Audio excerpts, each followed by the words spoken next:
अस्सलाम वालेकुम, मैं हूं शाहजेब खानजादा। बिखरती हुई तहरीक इंसाफ में टूट फूट का सिलसिला फिलहाल रुका हुआ है और इमरान खान ने फिर दावा कर दिया है कि उनका वोट बैंक बढ़ रहा है और हुकूमत से नफरत बढ़ रही है। फवाद चौधरी, इमरान इस्माइल, अली जैदी और आमिर कियानी की शमूलियत के बाद इस्तेकाम पाकिस्तान पार्टी के साथ अब तक कोई बड़ा नाम नहीं जुड़ा है और ये चारों रहनुमा भी पार्टी में शमूलियत के बाद से खामोश हैं, मीडिया पर आने को तैयार नहीं हैं। परवेज खटक इस्तेकाम पाकिस्तान पार्टी में शमूलियत की खबरों की तरदीद कर रहे हैं, मगर दूसरी तरफ इमरान खान का वफादार ग्रुप अब भी उनके साथ खड़ा है। मगर तहरीक इंसाफ का दावा है कि हुकूमत की तरफ से अब भी पार्टी रहनुमाओं और इमरान खान के करीबी लोगों के खिलाफ क्रैकडाउन का सिलसिला जारी है। और फिर आज ये खबर सामने आई है कि इमरान खान की इंतजामिया की सबसे अहम शख्सियत और साबिक प्रिंसिपल सेक्रेटरी आजम खान लापता हो गए हैं। आजम खान के अहल खाना की तरफ से इस्लामाबाद के थाना कोसार में इस हवाले से दरख्वास्त भी दे दी गई है, जिसके मुताबिक आजम खान कल शाम को घर से निकलने के बाद वापस नहीं आए। आजम खान का मोबाइल नंबर भी बंद है। दरख्वास्त की जाती है कि उनके लापता या अगवा होने से मुतालिक जरूरी कानूनी कार्रवाई का आगाज किया जाए, जबकि पुलिस जराये के मुताबिक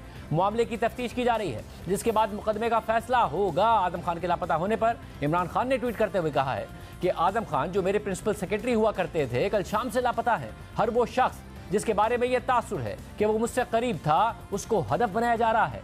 साथ ही इमरान खान ने हुकूमत पर खैबर पख्तूनख्वा में तहरीक इंसाफ के रहनुमाओं के खिलाफ भी इंतकामी कार्रवाइयां करने का इल्जाम लगा दिया है और ट्वीट किया है कि खैबर पख्तूनख्वा में तहरीक इंसाफ के सीनियर कायदीन की रिहाइशगाहों पर पुलिस छापों की शदीद मजम्मत करता हूँ। पुलिस गैर कानूनी तौर पर उनके घरों में घुसी और शाह फरमान और उनके भाई के घर से 3, जबकि असद कैसर और शहराम तरकई के घरों से 2 गाड़ियां चोरी करके ले गई। इस जुल्म व फस्तायत से अगर वाकईतन कुछ हासिल हो रहा है तो वो फस्ताई सरकार के खिलाफ अवाम में पाई जाने वाली नफरत और मुखासिमाना जज्बात में शिद्दत है, जबकि तहरीक इंसाफ के हवाले से तो हमदर्दियां बढ़ रही हैं और उसके वोट बैंक में मुसलसल इजाफा हो रहा है। दूसरी तरफ तहरीक इंसाफ के रहनुमा मोनी सलाई भी इंतकामी कार्रवाई का इल्जाम लगा रहे हैं। आज मोनी सलाई ने ट्वीट करते हुए कहा है कि जब मेरे वालिद की तबीयत खराब हुई और जेल की इंतजामिया उनको पंजाब इंस्टीट्यूट ऑफ कार्डियोलॉजी लेकर आई तो प्रोफेसर बिलाल मुहिउद्दीन ने मेरी वालदा को फोन किया कि उनका मेडिकल रिकॉर्ड लेकर आएं ताकि हम उसको देखकर उनका इलाज कर सकें। डॉक्टर साहब की वाबस्तगी शायद किसी भी सियासी जमात से ना हो। उन्होंने बतौर डॉक्टर मेरी वालदा से रिकॉर्ड मंगवाया। आज पता चला है कि उनको ओहदे से हटा दिया गया है। एक मरीज के खानदान से मेडिकल रिकॉर्ड मंगवाने की इतनी बड़ी सजा कोई जवाज नहीं बनता।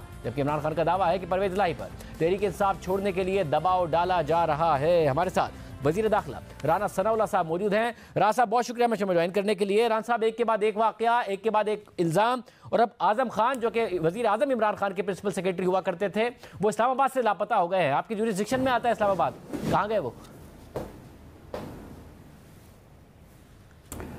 नहीं, देखें, अभी उनकी जो है वो दरख्वास्त अभी मौसूल हुई है, तो उसके ऊपर इंक्वायरी इन्वेस्टिगेशन का अमल जो है वो बरूएकार लाया जाएगा और ये पता जो की जाएगी कि आखिर वो लापता हुए हैं या खुद ही किसी जगह पे जो है वो मौजूद हैं। तो इस बारे में अभी कोई हतमी बात तो नहीं की जा सकती, और जो मुझे इब्तदाई तौर पे मालूम है, उन्होंने अपनी दरख्वास्त में या उनके जो लवाकीन हैं उन्होंने कोई निशानदेही नहीं की उसमें कि वो कहाँ से जो है वो गायब हुए या किन लोगों ने उनको अपने साथ लिया है। तो इस बारे में अभी कुछ भी कहना जो है वो क़ब्ल वक्त होगा। ज़ाहिर लवाकिन को पता ही नहीं है, वो घर से निकले थे, फिर उसके बाद फ़ोन भी बंद है, तो उन्होंने गुमशुदगी की ही इतला दी है। आप कह रहे हैं इस वक्त तक अभी तक कोई मालूमात नहीं है आपके पास? हाँ, नहीं, अभी तक इस बारे में, क्योंकि ये कोई ज़्यादा पुरानी बात नहीं है, आज ही की ये इतला है, तो इस बारे में अभी जो इब्तदाई इन्वेस्टिगेशन है वो भी सामने नहीं आई कि जिसमें प्रेमा फशाई को बात कही जा सके कि वो किस तरह से जो है वो लापता हुए।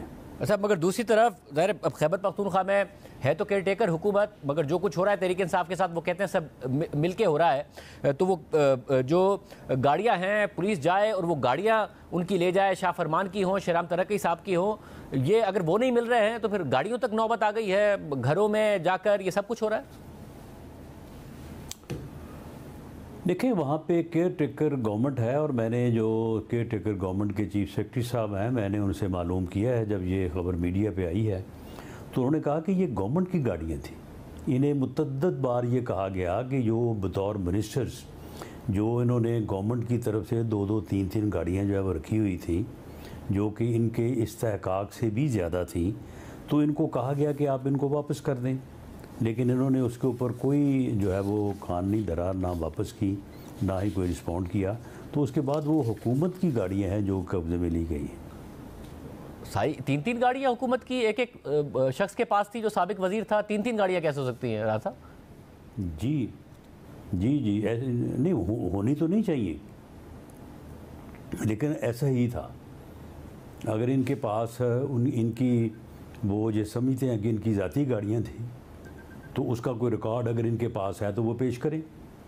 वो सरकारी गाड़ियाँ ही थी और सरकार की तरफ से ही इनको फराहम की गई थी। उनका ये कोई रिकॉर्ड पेश नहीं कर सकेंगे कि जी ये देखेंगे हमारी प्राइवेट गाड़ी थी, हमारे घर पे खड़ी थी और इसे जो है वहाँ से जिस तरह से एलिजिबली वो कहते हैं कि चुराया गया है। मैंने इस बारे में जो निगरान गवर्नमेंट है तो उनसे जो है वो इस बारे में मैंने मालूम किया। उन्होंने पूरी ज़िम्मेदारी से मुझे बताया कि ये हुकूमत की गाड़ियाँ थी इनके पास जो नाजायज़ तौर पे इन्होंने रखी हुई थी, इंटाइटलमेंट अब ख़त्म हो चुकी थी और ये वापस नहीं कर रहे थे। अच्छा, फिर खैबर पख्तूनख्वा से पंजाब की तरफ आते हैं। ज़ाहिर ऐसे लोग जो कि इमरान खान साहब से वफादारी के दावेदार थे, फवाद चौधरी हों, अली जैदी साहब हों, वो पार्टी छोड़ गए, मगर परवेज़ इलाही साहब पार्टी नहीं छोड़ रहे हैं। वो खुद कह रहे हैं कि उनको बहुत बुरे हालात में रखा हुआ है और उनके बेटे मोनिस इलाही कह रहे हैं कि जब पंजाब इंस्टीट्यूट ऑफ कार्डियोलॉजी के प्रोफेसर बिलाल मुहिउद्दीन ने वालदा को फ़ोन करके मेडिकल रिकॉर्ड मंगवाया तो उन्हें भी हटा दिया गया। इस किस्म की टारगेटिंग हो रही है। नहीं, देखें, इस बारे में जो मेरी मालूमात हैं, जेल में वो उनको तमाम मेडिकल सहूलत जो है वो हासिल है, लेकिन बहरहाल है तो वो जेल ही। और इसके अलावा जब उनको वहाँ पे कोई ज़रूरत महसूस हुई तो उनको जो है ये PAC लाया गया और वहाँ पे उनका मुकम्मल जो है वो चेकअप हुआ। और जब उन्हें डॉक्टर्स ने कहा कि जो बिल्कुल तंदुरुस्त हैं, कोई उनको ऐसा ख़तरा नहीं है, तो फिर उनको जो है वो वापस जेल ले जाया गया। तो ये तो एक रूटीन की बात है कि किसी भी जेल में जो लोग हवालाती हैं या कोई कैदी है, उसे तकलीफ़ हो तो उसे फौरी तौर पे हॉस्पिटल लाया जाए, उसका चेकअप करवाया जाए और उसके बाद फिर उसे जेल में या हॉस्पिटल में जहाँ भी वो मुनासिब है उसे वहाँ पे रखा जाए। ये तो एक रूटीन का मामला है। और बाकी मैं ये आपको यकीन दिलाता हूँ कि जेल में वैसे ज़िम्मेदारी तो सूबाई हुकूमत की है, केयर टेकर सेटअप की है, लेकिन हमारे पास भी क्योंकि मालूमात हैं और एजेंसीज इस बारे में रिपोर्ट करती हैं, कोई उनसे कोई ऐसा सलूक वहाँ पे कि उनको वहाँ पे कोई जो है वो ईज़ा पहुँचाई जाए या उनको वहाँ पे जो उनके हकूक़ हैं रूल्स के मुताबिक, लॉ के मुताबिक, उनसे उनको महरूम किया जाए, ऐसी कोई बात नहीं है। ये सारा प्रोपेगेंडा है। पहले ये ख़वातीन के मतलब इन्होंने बड़ा मुनज़्ज़म प्रोपेगेंडा किया कि जी खुदा ना खासा उनके साथ को बहुत जेल में जो है वो गलत हो रहा है। वो भी सारा फिर गलत साबित हुआ। उन्होंने ख़ुद आके बयान दिया कि नहीं जी कोई ऐसी बात नहीं है, हमारे साथ कोई ऐसी जो है वो हरकत या ज़्यादती नहीं हुई। तो अब जो है ये चौधरी साहब के मुतल्लिक़ कर रहे हैं, चौधरी साहब मेरी इतला के मुताबिक तो कंफर्टेबल है वहाँ पे। तो डॉक्टर को क्यों हटाया गया राजा साहब? ये मेरे इल्म में नहीं है, मैं इस बारे में मालूम कर लूँगा, लेकिन मेरा नहीं ख्याल कि इस वजह से उन्हें हटाया गया हो। क्योंकि या तो ये है ना कि उन्होंने कोई एक्स्ट्रा फेवर दी हो, वो आए वहाँ पे चेकअप हुआ, चेकअप होने के बाद वो वापस जेल चले गए, तो इसमें डॉक्टर के ऊपर कोई एतराज़ या हटाने वाली तो बात बनती नहीं है। ये ना हो कि डॉक्टर साहब के मतलब कोई और मामला हो तो वो इस बात से इसको जो है वो नफी कर रहे हैं। राजा साहब, इमरान खान साहब का दावा है कि वो जो कुछ भी हो रहा है उनके साथ, इस सब में उनका वोट बैंक भी बढ़ रहा है, उनके लिए हमदर्दियाँ भी बढ़ रही हैं और आप लोगों के लिए नफ़रतें बढ़ रही हैं। इससे आप सब हासिल अभी तक क्या कर पाए हैं? इस्तेकाम पाकिस्तान पार्टी वो लॉन्च हो गई, उसमें भी अब कोई मज़ीद ज्वाइनिंग्स नहीं हो रही हैं। जिन्होंने कर लिया वो मीडिया पर आकर उसका दिफा करने को तैयार नहीं है। जो तहरीक इंसाफ के रहनुमा थे, अब तहरीक इंसाफ से टूट कर जाने वाले लोगों का सिलसिला भी आगे नहीं बढ़ रहा है। इस एग्जैक्टली क्या हासिल हो रहा है आप लोगों को इस सारी सूरत हाल से? नहीं, देखें शाहजेब, ये एक फितना था, फितना है। इसने इस मुल्क की सियासत को गंदा किया, इसने इस मुल्क की सियासत में नफ़रत को जो है वो लेके आया, ये बदतमीज़ी और बदतहज़ीबी लेके आया, ये ओए तोए का कल्चर लेके आया। इसने इस मुल्क की सियासत को गंदा किया, इसने इस मुल्क की सियासी रवायात को जो है वो रोंद डाला और इसने सियासी इख्तलाफ राय को जो है वो दुश्मनी में बदला। इस बंदे का जो इसका अरूज आना था वो 8 मई तक आ चुका। अब 9 मई को जो हरकत इसने सरजद की है और इसके लोगों से हुई है और इसने मनसूबाबंदी से ये करवाई है, उसके बाद अब इसकी ये खाम ख्याली है कि इसका वोट बड़ा बढ़ गया है और इसको ये हो गया है, इसको वो हो गया है, ये बिल्कुल आवाम के सामने पूरी तरह से जो है ये एक्सपोज हो चुका है। आवाम को इसकी शनाख्त और इदराक हो चुका है। ये मैं पूरे दावे से कहता हूँ कि अब ये कभी भी जो है वो इस मुल्क की सियासत में कोई मेन रोल अदा करने की पोजीशन में जो है वो नहीं होगा और ना ही लोग इसके साथ होंगे।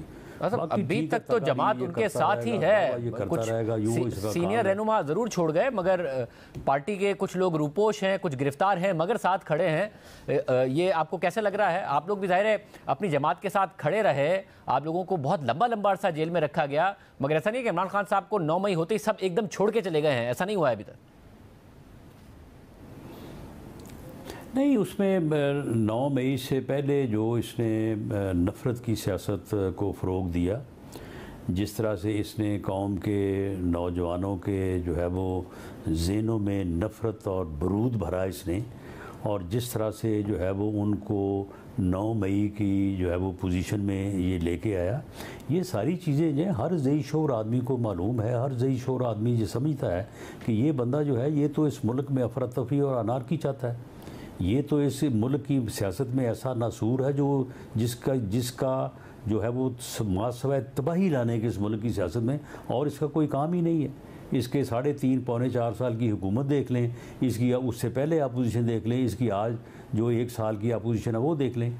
इस किरदार का आदमी जो है वो किसी भी कौम का जो है वो अक्सरियत का लीडर हो सकता है? बिल्कुल नहीं हो सकता। ठीक है, चंद लोग जो हैं वो उसके शहर में और उसके झूठ में मुब्तला हो सकते हैं, और ये आप देखेंगे ये इलेक्शन जब आएगा, ये 2013 में भी बड़ा पॉपुलर था। 2013 में भी जो है वो इसके बड़े जलसे भरे थे। 2011 में वो सबसे बड़ा मशहूर ज़माना वो मीनार पाकिस्तान वाला जलसा भी इसका हुआ था।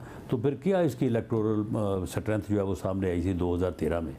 ये अब जब भी इलेक्शन होगा जो कि 2023 में होगा इंशाल्लाह, तो उसमें इसकी इससे ज़्यादा पार्लिमानी स्ट्रेंथ सामने नहीं आएगी साहब। और इलेक्शन 2023 में ही होगा, अक्टूबर नवंबर में होगा। आप लोग कुछ इसके अलावा नहीं सोच रहे हैं ना? अपना जो सेटअप है उसको प्रोलॉन्ग करने के लिए, और अगर केयरटेकर आया तो वो भी कबूल नहीं करेंगे अगर उसको प्रोलॉन्ग किया गया? देखें, केयर टेकर सेटअप आना चाहिए और विद इन कॉन्स्टिट्यूशनल टाइम जो है वो इलेक्शन होना चाहिए। हमें बाई आल मीन्स जब मुद्दत पूरी हो, असम्बलियाँ रिज़ॉल्व हों, तो हमें जो है वो जाना चाहिए और इलेक्शन जो है वो इस मुल्क में होना चाहिए।